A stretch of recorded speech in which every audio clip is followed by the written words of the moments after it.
Welcome to El Regnum channel. If you are new to this channel, please do not hesitate to click subscribe and hit the notification bell for you to be more updated of the coming videos.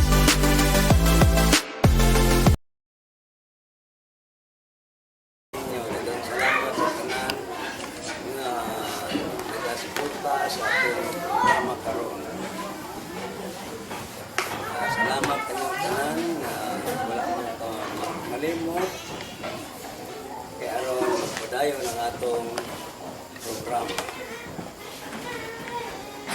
aron kita makaisip sa tanan ng mga tinaguan sa Diyos ang atong buhat karon mga tinaguan na kanya sa Ginoo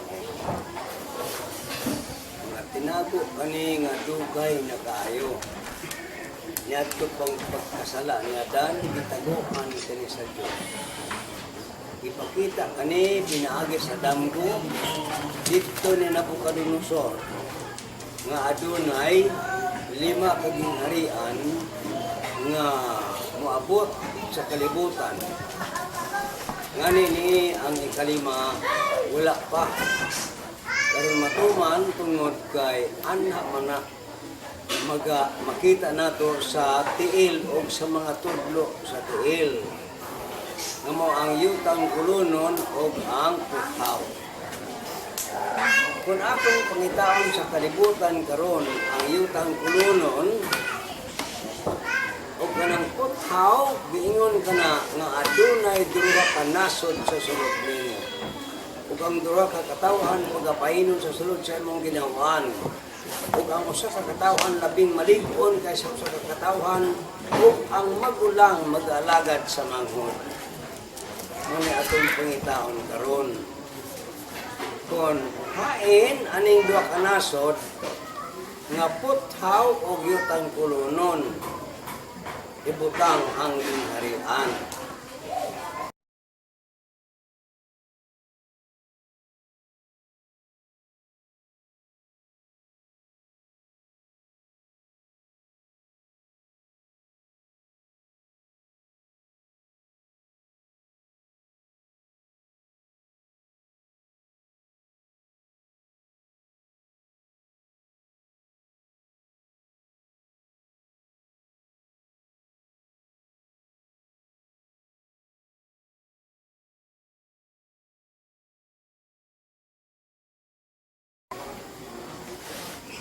Pamanggani nga kung atog yung gaginoton pagpangita ang tinuod niani ningon man nga nahimugso si Jacob nagakapot sa tikod ni Esau ug inganlan ang yangalan si Jacob nagkapot sa tikod ni Esau nyadtong panahon nga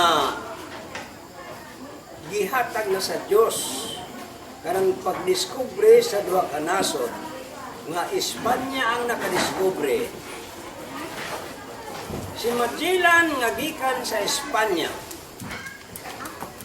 dili naman makaagi sa tumoy sa South Africa tungod kay ang Africa nabahin man sa nasod nga ang Espanya mamay napahinan man sa west samtang ang Portugal napahin sa east ang dili na makaagi ang mga Espanyol diha sa South Africa mao nga si Magellan niadto sa Amerika o dito siya sa katapusang tumoy sa South Africa ay abot sa Pilipinas aron dili masayop ang kasulatan nga nikapot si Jacob sa tikod ni Esau ug inganlan niya ang yangalan si Jacob mo nay katumanan sa mga tinago sa Dios mga atong ayon pag balanse ang kalibutan dili nato ning lahon ang mga tao atong tubanan sila sa tinuod nga mga panghitabo sa kalibutan sumala pa kani sa damgo ni Nabucodonosor. Tungod kay katuman, ang nagatugan nga dunay 5 kagingharian sa kalibutan. Nahuman na niini ng 4, kay ang una ni ani mauman ang Babylonia, nga dapit sa ulo nga bulawan. Ang Medo Persia dapit sa bukton og dughan. Ang Grisya dapit sa iyang paa o ganang iyang hawak. Ug ang Roma nga ipakwat muna dapit sa mga tiil. O ang mga tudlo sa tiil mao kanang putaw o ang yutan sunod. Gusto ka na 5 kabagin.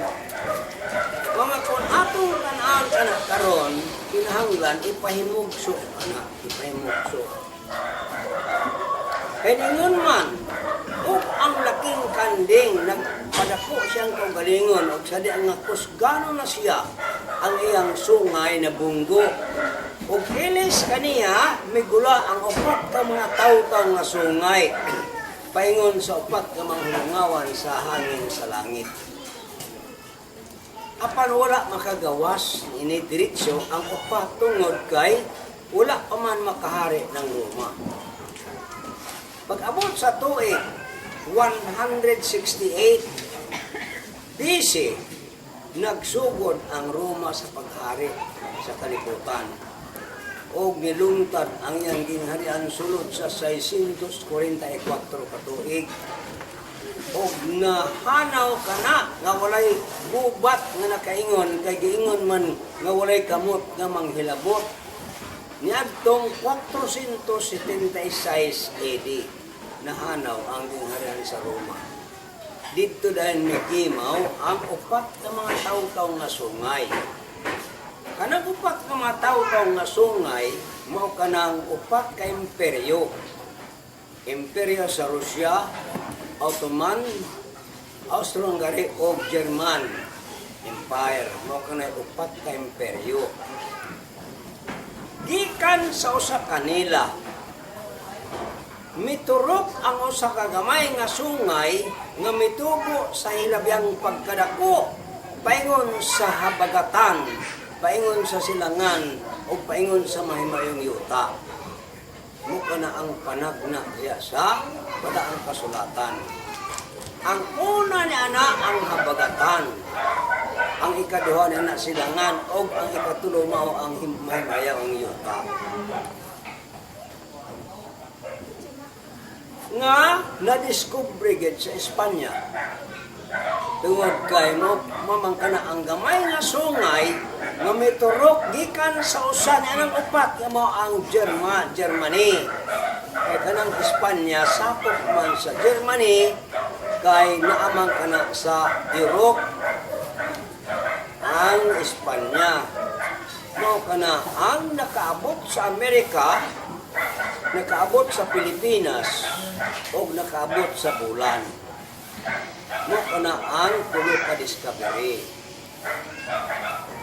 Nga kana sa anang duha ka mga nasod na discovery ana usa yana mahimong haring nasod sa kalibutan. Anong atong pangitahon. Ang pagpangita nana kay magulang man ang Amerika o ang pangutana nato nga naman nga Espanya man yun ang nakadiskubre. Nga mo may laing nasod, Espanya man. Tungod kay mo man kana ang gamay nga sungay nga miturok gikan sa imperyo sa Alemanya. Mo kana mao nga nakaabot din sa Amerika, sa Pilipinas ug sa bulan. Kung ang inyong pangutana karon may tungod sa pagdiskubre sa bulan, may kalabutan ba di ay ang Espanya ni ana? May kalabutan ba di ay ang Germany sa pagdiskubre sa bulan? Kung atong ayuhon pag-uting kay ang kasulatan, ang mga panghitabo sa kalibutan karon, ang history sa kalibutan. Niadtong ikaduhang gubat sa kalibutan, ang Rusya mo'y nakauna dito sa Germany. Tungod kay ang Amerika wala man makauna kay gahulat man sila sa alas 10 sa gabi dulom o dakong tao. Dili man alas 3 man sa gabi mo nang wala mo sulod si Eisenhower sa Germany ni atong panahon na kay ang gihulat kanamang alas 10 sa gabi dulom o dakong tao. Mao nga nakauna ang Rusya. Gidakop ang Rusya, gidakop sa Rusya ang tanan nga mga scientist dito sa Germany. Usa niya ana mao si Wernher von Braun nga gidakop sa Rusya o gibilanggo dito sa Siberia. Tungod niya ana ang Rusya mo'y nakauna sa pagtuyok sa kalibutan nga gikargahan sa Ero o sa Unggoy o di Gagarin nga nakatuyok din sa kalibutan. Apan kay dili man siya mao'y makaadto sa bulan, mao nga si Wernher von Braun nag-imbento sa kasakyanan nga gitawag og flying saucer nga dili makuha sa radar sa Rusya. Mao ni atong 1953 nilupad dayon si Wernher von Braun padulong sa Amerika ug nitugpa diya sa daruhan sa California. Mao nga nabalhin siya dito sa Amerika. Tungod kay nahibaluan man sa Amerikano siya nga siya usa ka scientist, maong dito siya dada sa Miami Beach nga karon Cape Kennedy na. Dito siya dada. Dito magbuhat siya rocket nga nakaabot sa bulan. Mao nga may kalabutan ang Germany sa pagdiskubre sa bulan kay ang nagbuhat sa rocket German man nga scientist. Ikaduha, kanang nakaadto sa bulan nga si Armstrong usa ka German ang iyang mga ginikanan apan natawo siya dito sa Ohio sa United States. Apan German ang iyang mga ginikanan. Aron dili masayop ang kasulatan nga gikan sa usa kanila gikan anang upat ka mga imperyo nga mao ang Germany. Di masayop ang mga pulong sa Dios. Munang atong sundon ang pulong sa Dios, sundon nato. Aron makakapra kita sa mga tinuod karon na nakita sa pinapungkayan nga panahon. Humana ang 2001 nga sa ato pa ni anang tuiga mubalik na ang alpha nga maus, ang omega nga maus si Adan, ang ikaduhang Adan mubalik na sa kalibutan ni anang 2001. Mao nga kung atong ayuhon pagpangita si Dr. Jose Rizal mao ang ika-27 katao gikan nga nikayap si Kristo na atong tuig 29 AD. Ika-27 si Dr. Jose Rizal nga gisudlan sa Espiritu sa Dios dinhi sa Pilipinas. Mao kana ang tinuod mga kaigsuonan. Kay doon na may ika-28 anak, ika-28 ka tao. O ang ika-29 ni ana, mao na si Adan. Siya na dayon ang katapusan sa 29 ka tao gikan anikayab si Kristo. Ika-89 siya gikan ni Adan. Ang unang Adan, una ang ika-89 mao gihapon si Adan nga mogawas na siya sa 2001. Na makita na nato gani nagpakita si Adan niadtong 1563 nagpakita siya. Nisulod siya sa usa ka tawo na ang espiritu ni adtong tawhana mao ang espiritu ni Adan. Nigawas siya ni adtong 1563, 40 ka tuig gikan sa 1523. Kung atong isipon dayon ang 390 ka tuig gikan sa 1523, maabot dayon ana ang 1953. Diyan na ang Adan mo gawas dinhi sa Pilipinas. Mao kana mga kaigsuonan, mao nga kanang ika 450 ka tuig gikan nga nibalik si Adan diya sa usa ka tawo. Ang ika 450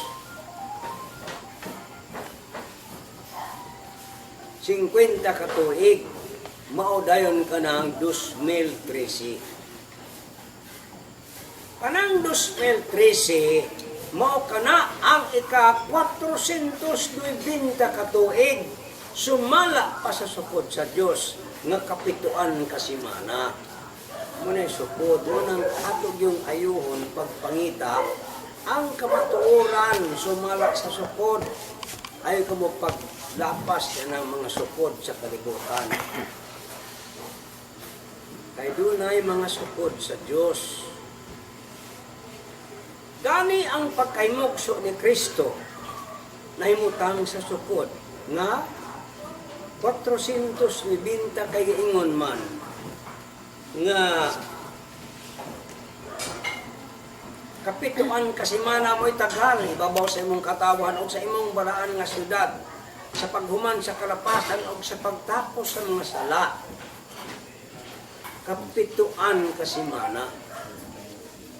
Kung imong i-multiply ka na 490 ka tuig, asa man ka magsugod pag-isat ni ana. Ningan man nga busa Hebrew sabta nga sa pagula sa sugo sa pagpayuli o sa pagtukod sa Jerusalem alang sa Mesayas ang prinsipe mapito ka semana. Didto ka magsugod pag-ihap na na niadtong 457 sa pagwa sa mga Hudyo gikan sa Babylonia nga niuli na sila didto sa Jerusalem.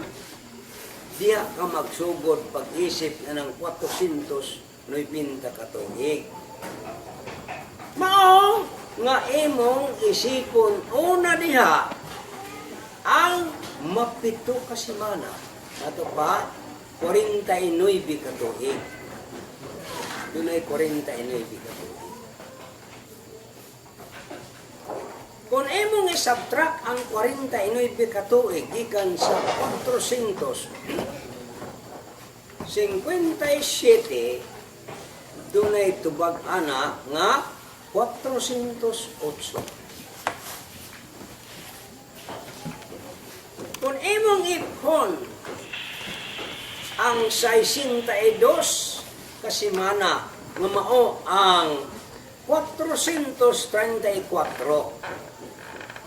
Una imong isubtract niya na ang 408, ang tubag ana 26. Ngani anang tuig nga 26, gibautismuhan si Kristo dito siya magsugod sa pagpangalagad. Si Kristo ni anang tuig nga 26. Apan ang iyang edad 30. Kung 30 man si Kristo, yan ang 26 AD,